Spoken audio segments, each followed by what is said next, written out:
Ne more Luka 3/4 nas držati v igri, ne, pa pol, da pričakujemo, da bo še v 4/4 odločil tekmo. Ne. Noro je to, da mi smo mislili, da se bodo te uspehi kar ponavljali. Ne. Če mi bi izvlekli tiste Poljake, če ne bi imeli glih takrat res slabega dne, pa Poljaki pač se jim je pač Marija prikazala, pa so pač odigrali vrhunsko tekmo, kar naenkrat, ok, zdaj pa Gogi igral 30 minut. Ne.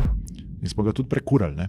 On bi igral, si imel občutek, da bi bil še boljši, pa še boljši. Ne. On je bil vsak let, ko si ga prišel, je bil boljši, samo telo ni mogel temu slediti. Ampak če ne bi bilo Čaneta, v Litvi je Čane nas pripeljal na olimpijske igre. Ne. In to mi vsi pozabljamo. Ne. Videl si, da ta ekipa ne more iti več gor. Ne. Niti ne more držati tega nivoja. Ne. Slabi sodniki piskajo tako, da opaziš njihove napake. Ne. In pa LeBron vzel žogo v roke in rekel, zdaj pa mulci na klop. Tlele bo prišel Kevin Durant, pa Joel Embiid, pa Steph Curry. Jaz bom pa odločil, kdo bo od njih vrgel pa zadev.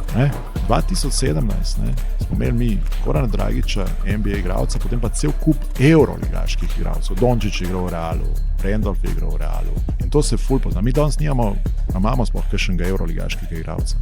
Recimo Luka Dončić, predvsem v zadnjih četrtinah, on igra zelo podobno meni.